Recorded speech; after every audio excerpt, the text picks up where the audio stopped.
moment of silence.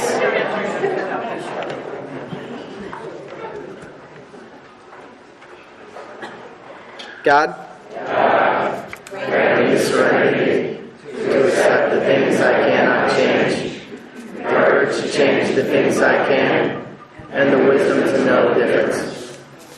If you have an open seat next to you, would you raise your hand? All right. This is our singleness of purpose. This is an open meeting of Alcoholics Anonymous. We are glad you're all here, especially the newcomers.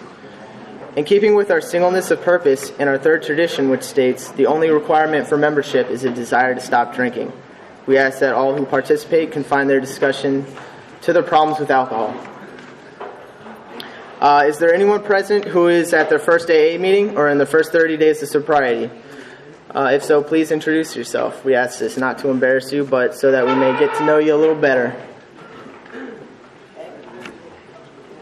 Don't be shy. Come on. Nobody? Is there anyone from out of town? All right. Well, Sean M. will read the preamble.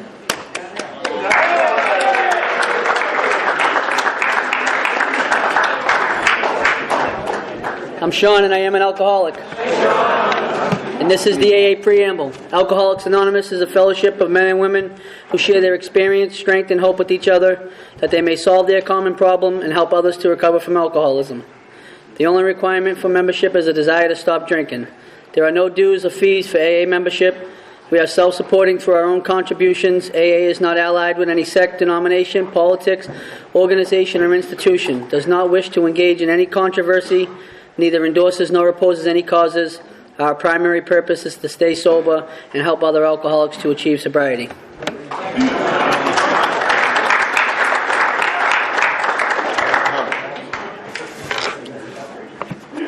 Oh, we did that.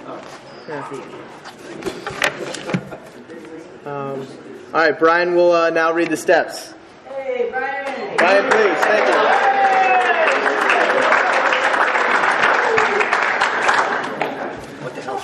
Hey, you're reading the steps. Thanks. I'm Brian, an alcoholic. These are the steps. 1, we admitted we were powerless over alcohol, that our lives had become unmanageable.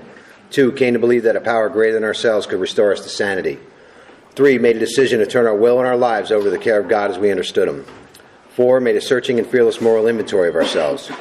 5, admitted to God, to ourselves, and to another human being the exact nature of our wrongs. 6, we're entirely ready to have God remove all these defects of character. 7, humbly asked Him to remove our shortcomings. 8, made a list of all persons we had harmed and became willing to make amends to them all.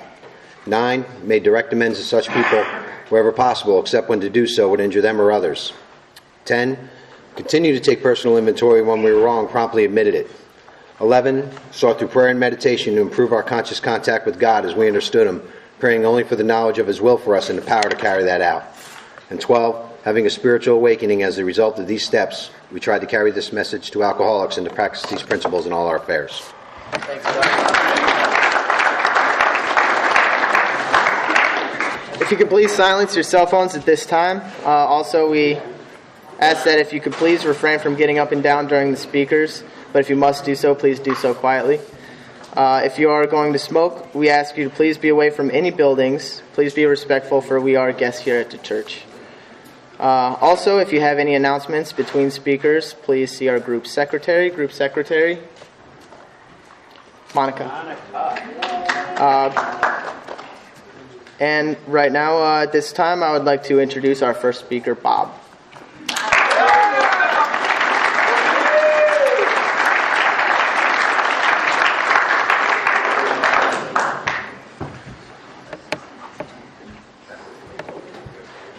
Get this thing adjusted here just right, because it's sort of like a spittoon. If you don't get the right aim, you got a hell of a mess.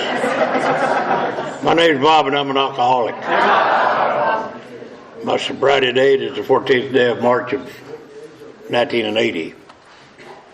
And in 10 minutes, I'm supposed to tell you what 35 years of drinking and 33 years of sobriety has been like. You know, they don't ask much of you in the program of alcoholics. Clean house, trust God, and help another alcoholic. That's the basic concept.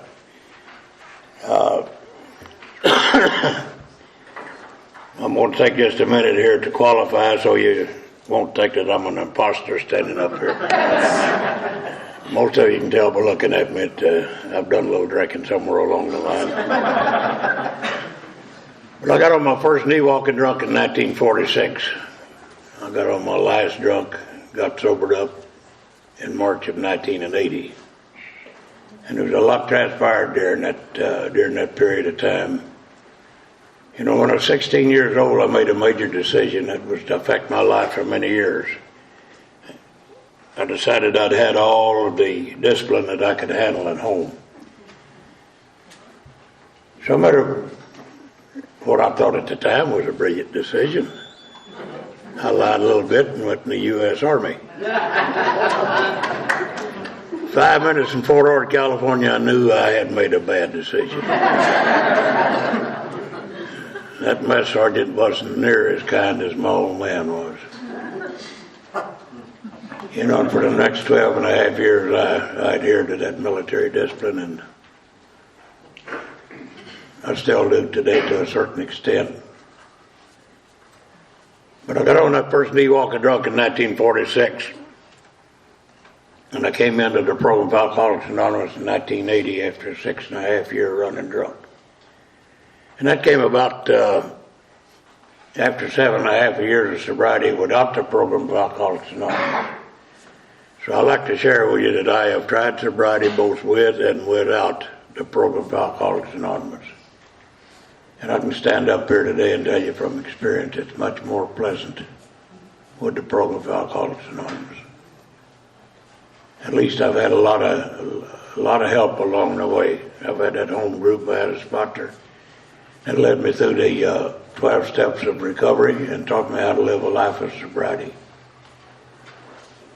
Been married, divorced, and married again in the program of Alcoholics Anonymous. Deaths happened in my family. I haven't found anything yet that I had to pick up a drink over.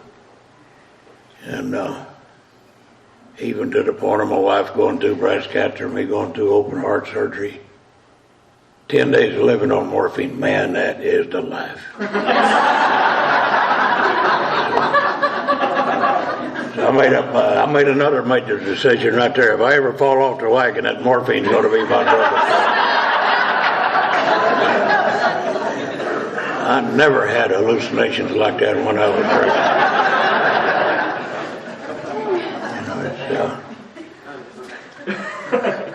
But it's, you know, this program of recovery is so damn simple that only us drunks can screw it up. And I played around with the program of Alcoholics Anonymous for 5 years looking for the loopholes. I just know that somebody's been as successful in business as I've been, as intelligent as I am. I've been to the 8th grade. And I can figure out some way I don't have to work those damn steps. And after 5 years, I came to the crossroads, and it talks about it in the big book of Alcoholics Anonymous. It was either get with the program or go get drunk. So I got that sponsor, and he led me through the 12 steps, taught me how to live a life of sobriety. And I'd like to tell you that I've been tiptoeing through the tulips ever since, but that's not the truth, and you know it's not the truth, you know. Between God and life, they just keep throwing up little speed bumps.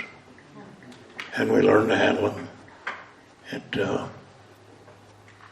I just calculated up the other day, I got somewhere around 12,000 days of sobriety, living this program one day at a time. But as I was going to tell you earlier, and I got a little off track here and qualified, I've been in jail all the way from the Republic of Panama to Fairbanks, Alaska. A lot of it more than once. A lot of the judges got to know me on a first name basis.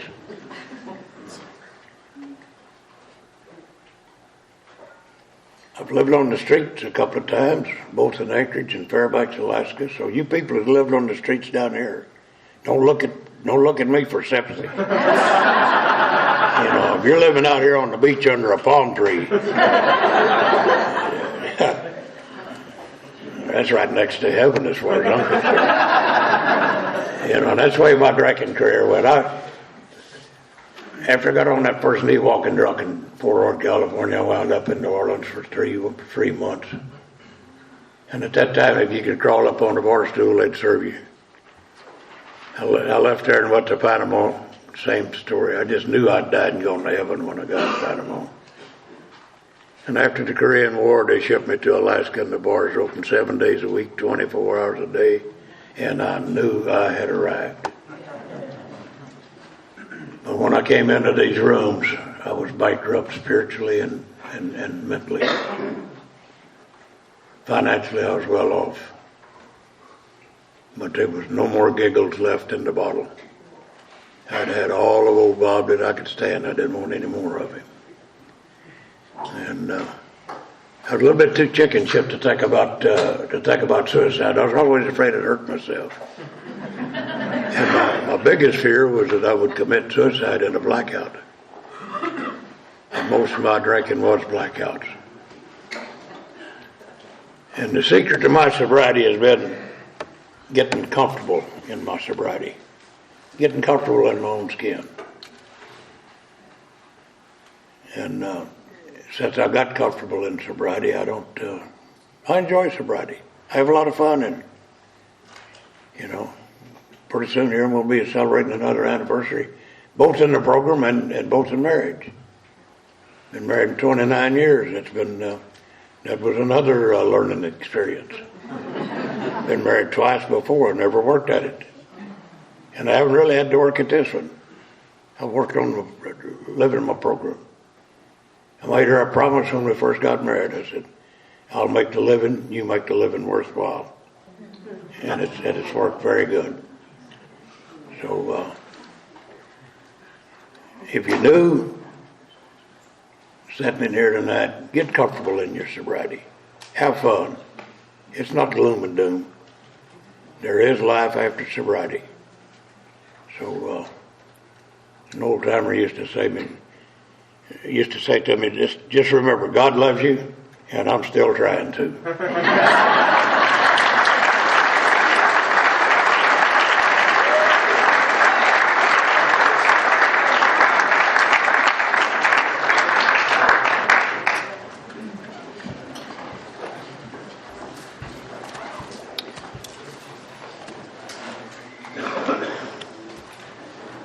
All right, Brooke will now read the traditions.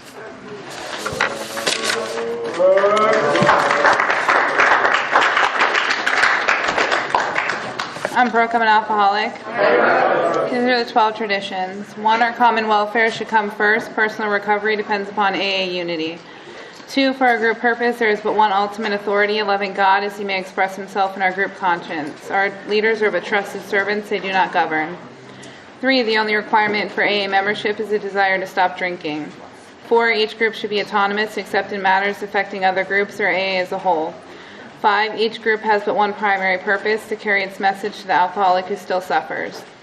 6, an AA group ought never endorse, finance, or lend the AA name to any related facility or outside enterprise, lest problems of money, property, and prestige divert us from our primary purpose.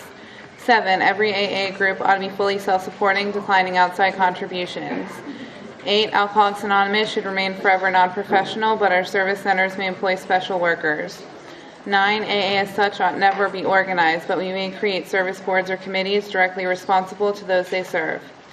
10, Alcoholics Anonymous has no opinion on outside issues, hence the AA name ought never be drawn into public controversy. 11, our public relations policy is based on attraction rather than promotion. We need always maintain personal anonymity at the level of press, radio, and films. And 12, anonymity is the spiritual foundation of all our traditions, ever reminding us to place principles before personalities.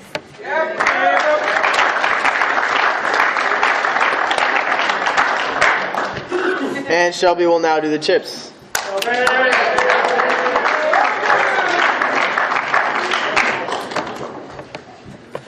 Wow, a lot of people. Hi, Shelby Alcoholic. Here on the west coast of Florida, we have a chip system to celebrate links of sobriety. The first one is a 24-hour chip.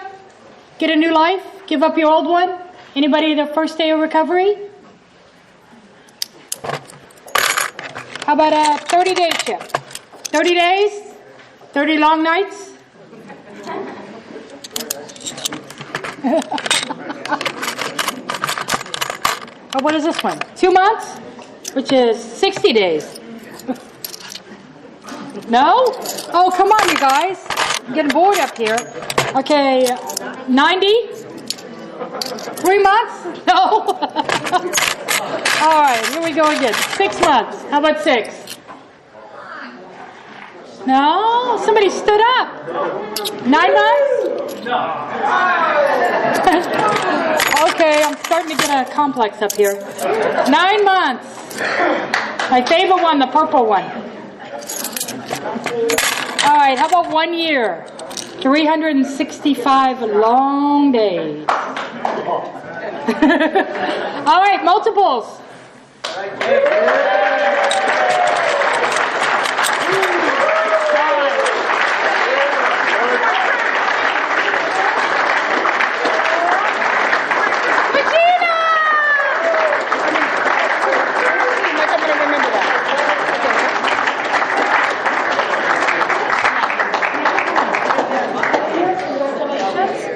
Okay, here we go. We had James with 4, Regina with 14, and I forgot already. Megan with 4, 3. See, I messed it up. 14 more? 37, right? Yes. Oh, what's your first name? Hi, Rich.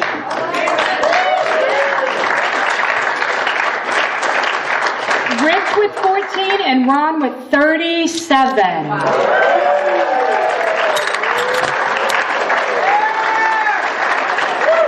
Congratulations to everybody. Good job, Shelby.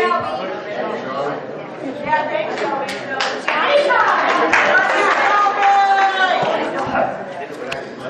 At this time, I'd like to introduce Simone.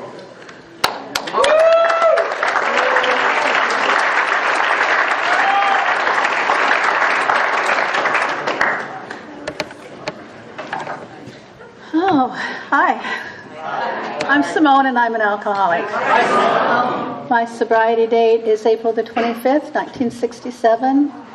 And my home group is the Friends of the Pelican on Anna Marie Island, just off of Bradenton. So it's really good to be here. When I come to a new meeting, it reminds me, is there people here that's been to an international, the one that we had in Texas and San Antonio? They have these internationals every 5 years, different places in the United States and Canada. And the last one was 2010 in San Antonio. 55,000 people from all over the world were there. Wonderful. It was just wonderful. So at the arena, where they have 3 meetings where we all meet together, the beginning meeting on a Friday night, and old timers meeting on Saturday, and then the closing meeting on Sunday. And in between they have hundreds of meetings. But those 3 meetings is where everybody goes. So at the arena where we all meet, that was big enough to hold us, it was about 4 blocks back to the convention center to get on the buses to take you back to your hotels that you walk back. And first night, Friday night, after the meeting, thousands of us are walking back to the convention center. Thousands. So they had policemen out there to direct the traffic, so with the red lights, so more of us could get across than just a few. And some woman who lived there rolled down her car window and yelled out, "What's going on at the arena?" And one of us yelled back, "It's a family reunion." Think about it. When the person, it was a man who yelled it, we all just started laughing and yelling and clapping and stamping our feet. But how true it is, a family reunion. We had a couple that drive us up here tonight, and I says, we're going to meet more of the family. And I feel that every time we travel back and forth to Alaska and attend meetings along the way all the time. And it's just meeting more of the family. So here we are, the brothers and sisters. Anyway, it's a privilege to get to share Alcoholics Anonymous with you in the program. I was raised in Southern California, 8 kids. I'm the 7th of of 8 children, 6 girls and 2 boys. I'm the only alcoholic out of the 10, including my mom and dad. I tell them today they don't ever have to worry that they say 1 in 10 is an alcoholic. I'm their 1 in 10, so they don't have a problem. Actually, none of them have a drinking problem, a drug problem, or anything. Just a good old Simone, you know. I came from a very loving family. I've heard a lot of your stories and what you had as a child with your alcoholic parents or grandparents and everything. And I could see where, my God, you had to drink. Just, you know, you would just have to drink. I have no excuses other than the doctor's opinion. I was born with that button inside that turns on. That craving starts when I put alcohol in my system. And the obsession was there long before. I needed something. I needed something to make me feel a part of. In our family, you got a job as soon as you could. I got one when I was 11 years old, lied, said I was 16. Physically, I looked 16 at the time. Got a job selling hamburgers down, and I lived in Huntington Beach, California, and little ways from there is a little place called Lido Isle, close to Balboa and Newport Beach. And that's where a lot of the movie stars lived. And I sold hamburgers during the summer to the movie stars there. And I was good at it. No cash register, you just added it up and, you know, gave the change and stuff. The best thing for me, though, is I got to buy store-bought clothes. Up to that time, it was hand-me-downs from my sisters or my mother made them. But it was the beginning of me lying, of being something I wasn't, acting it like I was 16. And I look back on that now, and we were raised to be very responsible kids. You didn't ask for anything. If you couldn't get yourself, you just didn't have it. And we were hardworking, and it was just a really good family to come from. So it doesn't really make any difference where you came from if you have the disease of alcoholism. I took my first drink at the age of 14, dating a man who was 21. He thought I was 18. Got those fake IDs early. But I can, you know, they say don't forget your last drink. My last drink was pretty fuzzy that time in my life. But I still today can remember that first drink. I can remember it almost like it was yesterday. Small little group of us, maybe 6 couples, if that many, in a house. Again, I'm very quiet. Don't want them to know I don't know anything. Don't want them to know what I'm thinking. And they hand me a screwdriver. And I feel that in my mouth, that taste and that tingling. And I feel it in my chest and go down. And I remember before I finished that drink, I thought, wow, I have found the answer for me forever. I knew my life would be about drinking. I knew my life, in order for me to feel a part of, would be about drinking. Now, when you come from a family who their religion doesn't believe in drinking, there's no alcohol anywhere to be seen, it's hard to get when you're 14. I got it when I could. Through high school, I got it when I could. When I got out of high school, I still had that feeling that I had to be... There's a reason why I'm here. There's got to be a reason why I'm here. I'm working, and I met this young man who was a paraplegic, and he was in a wheelchair, paralyzed from the 5th vertebrae down. And I thought, you know, maybe if we started dating, and I thought, maybe if I could give him something he didn't think he'd ever have, maybe that would fulfill my purpose or my need of needing to be needed, needing to be wanted. And we got married. He had gotten hurt when he was 21. He was on the back of a motorcycle, and a drunk hit the motorcycle. He flew off. The driver of the motorcycle was able to get up and walk away, And Herb, my husband, was paralyzed. Didn't have a scratch on him, but was never to walk again at the age of 21.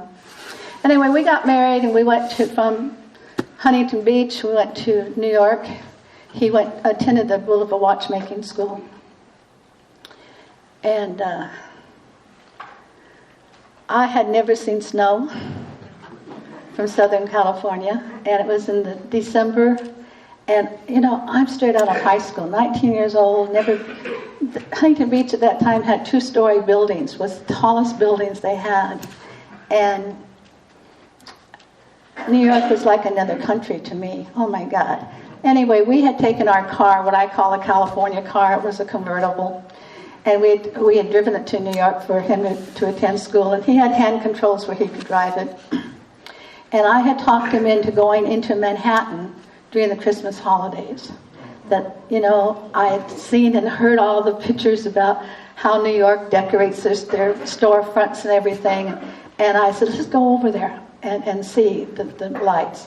Well, there was another guy who was also in a wheelchair going to the same school he was going to.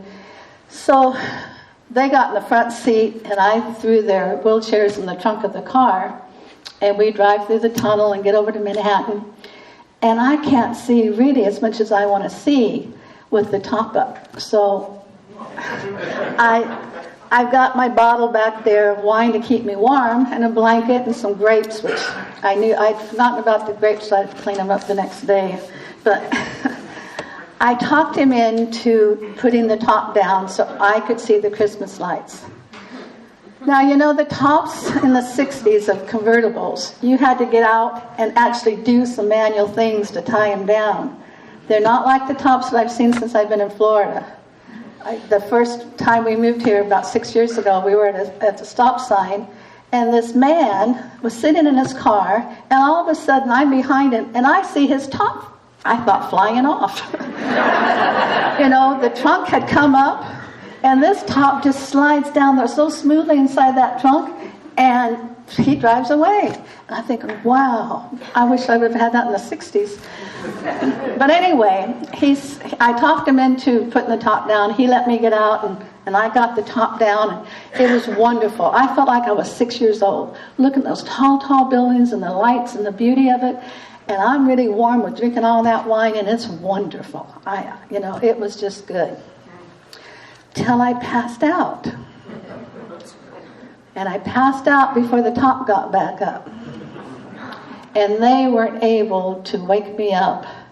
And they had to drive, or we drove back to Long Island, Woodside, with the top down. Well, they couldn't wake me up when we got there. And they tried and tried and tried. Eventually, I was able to wake up enough to get their wheelchairs out of the trunk of the car. They were really, really pissed off at me. And tell you a little bit about myself at the time, I couldn't understand why.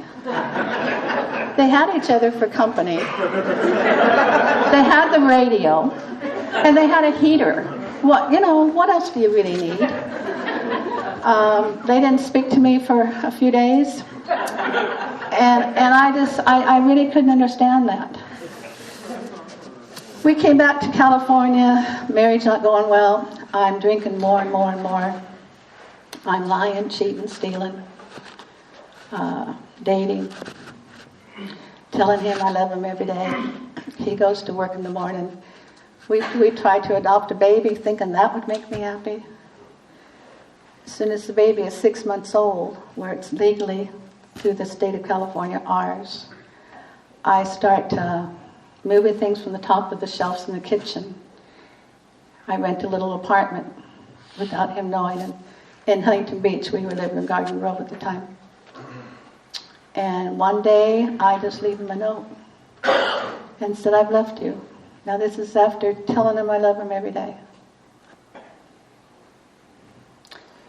You can't do that to people without drinking. That shame and that guilt and remorse, you've got to cover it up with something. I had to cover it up with something. and I started having the blackouts. Lots of blackouts. Got my job back at City Hall, where I was working before I married him, in Huntington Beach. Get a babysitter, take a babysitter home when I'd get off work, feed them both, my little boy and the babysitter, and I'd go to bed and set the alarm for 9 o'clock at night. Get up at 9 o'clock and go to the next town, because I didn't want to drink in the town that I was working at City Hall. Go to Costa Mesa and drink and black out. Sometimes make it home and sometimes not. I did this for a few years. There would be a little bar in Huntington Beach that would open in the morning, and the reason why they could open is they served breakfast, and all the City Hall workers would go there for breakfast. I would get there early to get me a Bloody Mary, because my hands, we had manual typewriters. Some of you look young enough, you might not even know what those are unless you go to the museum. But I happened to be the fastest typist in the city at the time at City Hall, with the least errors. And by that time I wasn't even able to touch the keys. My hands would be shaking so much. But if I could get that one drink in me, it would calm the shakes down. So I would get there early before the city employees would get there to this bar and order that drink. And I'd always say, after the city employees would come in, and I'd get my second one and say, remember, it's a virgin. Now, if any one of you were there and saw that day after day after day, you would know. Who says to the same girl that you know and live with, in this little town, remember, it's a virgin, just because I wanted the city employees to think I was not drinking. There was a man at the bar that was always drinking coffee, and he would talk to me when the city employees weren't there. He saw me come in, hungover, sicker than a dog, maybe have yesterday's clothes on. And he would talk to me, and pretty soon he asked me out on a date, and I said, sure, but I've got to take my car, so where are we going to go, and I'll meet you there. And he gave me an address, and it was in Costa Mesa, and I'm thinking, wonderful. If I don't like him, I could go to my bar, because that's where my bar was that I drank at. That's where home was. That's where I felt more comfortable. There was a piano bar there, and whenever I'd walk in, no matter what he was playing, no matter what he was singing, when I walked in, Simone had arrived, he would stop playing his whatever song, and he'd play my song. And by the time I sat down and had my coat off and sat in my seat at the corner of the bar, he'd play my second song. And I felt like I was somebody. It wasn't until I came into AA where I realized how sick I really was. My song was Born to Lose. My second song was, Is That All There Is? Anyway, I met this man whose name was Dave at this address he gave me. Now this is 1967. I had never ever heard of the Alcoholics Anonymous. Hadn't heard of it. Didn't know there was such a thing. I must have been in the bar when they had him on TV, the announcements. But I had never heard of it, the word.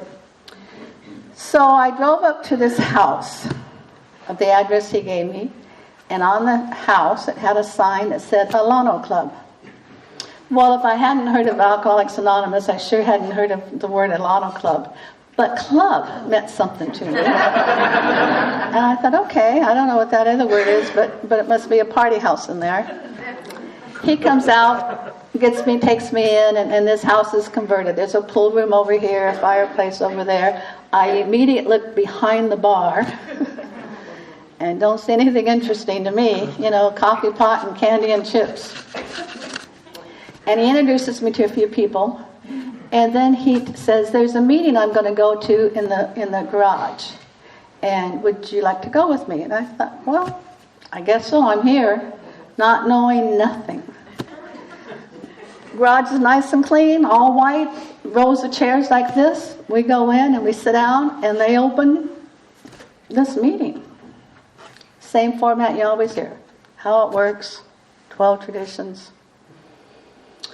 And a couple minutes into the meeting, I'm looking at this guy and thinking, this guy has a problem with drinking.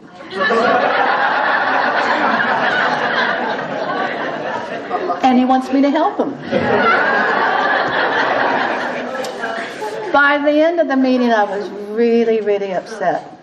I thought, how did he know so much about me that I haven't told him for him to tell these people about me?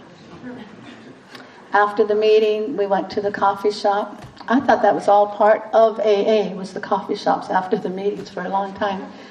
I didn't realize till after I'd been going to meetings for about 6 months, these people, about 6 of them, would go to the coffee shop with me. And it was like, that was before cell phones. But it was like they had something, a vibrator in their pockets. And at 2 o'clock in the morning, all of a sudden they all got up to go home. It didn't dawn on me that they were making a 12-step call on me every single night, knowing I was a bar drinker. And the bars were closed at 2. And it took me a long time to realize that and understand that love that they were giving me. These people were working people. Anyway, I never had another drink after that first meeting.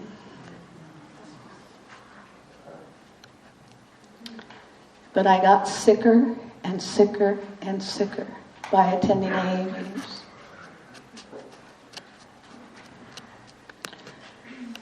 Recovery from alcoholism isn't by attending AA meetings. I found out for me. First few months, they bring out a cake for a woman, 1 candle on it. I'm thinking, she's older than a year.